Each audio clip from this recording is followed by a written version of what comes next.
కుమ్మరం మల్లన్న జాతరలో కుల వివక్ష దాడిలో చనిపోయిన 2 నెలల పాప కుటుంబాన్ని ఆదుకోవడానికి కాంగ్రెస్ ప్రభుత్వం వెంటనే స్పందించాలని ఎమ్మెల్సీ గోరటి వెంకన్న కోరారు.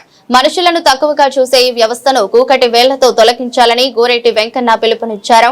అనంతరం ఈ విషయమై మాజీ ఎమ్మెల్యే మరి జనార్దన్ రెడ్డి మాట్లాడుతూ మాజీ మంత్రి కేటీఆర్ బాధితులను పరామర్శించడానికి వస్తే అధికారులు పోలీసులు కలిసి బాధితులను దాచిపెట్టారని ఆరోపించారు. పోలీసులు అరెస్ట్ చేయాల్సిన నిందితులను బయట ఉంచి బాధితులను బలవంతంగా రూమ్ లో వేసి తాళం వేశారని విమర్శించారు. బాధిత కుటుంబానికి న్యాయం జరిగే వరకు బీఆర్ఎస్ పార్టీ అండగా ఉంటుందని భరోసా ఇచ్చారు.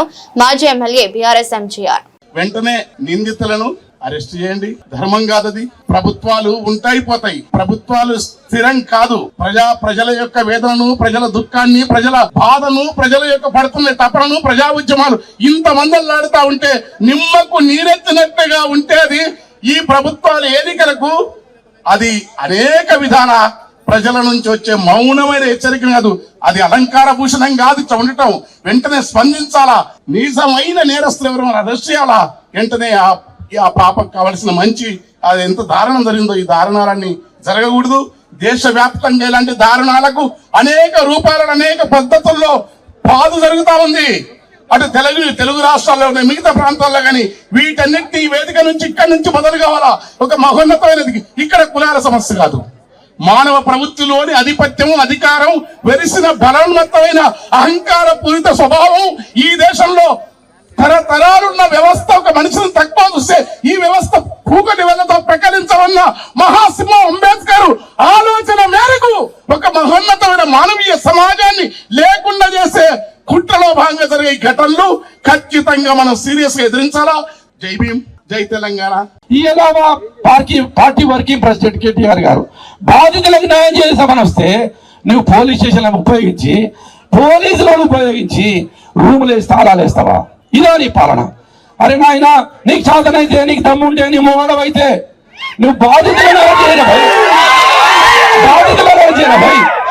నువ్వేమి ఏది శిక్ష ఎవరైతే కొట్టినరో వాళ్ళని చెయ్యి.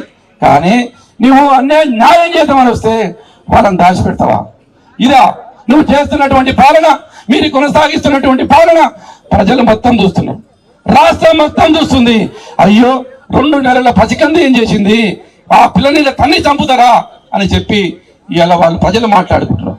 స్వచ్ఛందంగా ముందుకు వచ్చి ఇప్పటికైనా మా పార్టీ వర్కింగ్ ప్రెసిడెంట్ కేటీఆర్ గారు ఈ దీక్షలో కూర్చున్నాడు. ఆ బాధితులను తీసుకొచ్చి మాకు అప్పచెప్పి వాళ్ళకి న్యాయం చేసే విధంగా మేము కొట్లాడతాం. లేదంటే ప్రజలే తగిన బుద్ధి చెప్తారు నీకు. ఈ ప్రజలే, తెలంగాణ ప్రజలే, ప్రజా సంఘాలే వీళ్ళ బుద్ధి చెప్పే రోజులు మీకు ముందు వస్తాయి. మీరు ఇప్పటికైనా ఆలోచన చేసి ఆ బాధితులను టెంట్ దగ్గర తీసుకొస్తారా? మేమే ఆడికి పోవాలా? మీరే చెప్పండి. ఈ పోలీసులతో అసిస్టం చూపించొద్దు. నేను చెప్తున్న పోలీసులకు అంబేద్కర్ సాక్షిగా ఈరోజు రికార్డు చేసి పెట్టుకోండి. మళ్ళీ కాంగ్రెస్ ప్రభుత్వం రాదు. కాంగ్రెస్ ప్రభుత్వం మళ్ళీ అధికారంలోకి రాదు. ఎవరైతే అత్యుత్సాహం చూపించిన పోలీసులుడో వారిని తప్పకుండా పింక్ బుక్లు రాస్తాం, పింక్ బుక్తో సమాధానం చేస్తాం. ఇలా పోలీసులకు నేను చెప్పేది ఒకటే, నువ్వు పైకి పోతే వదిలేస్తాం, భూమి మీద మాత్రం వదిలేసే పరిస్థితి లేదు. ఇగో ఇట్లాంటి పరిణామాలకు మద్దతు పలికిన పోలీసుల ప్రజాక్షేత్రంలోనే తప్పకుండా వాళ్లకు శిక్ష పడే విధంగా చేస్తాం. ఇది గ్యారెంటీ తప్పదు.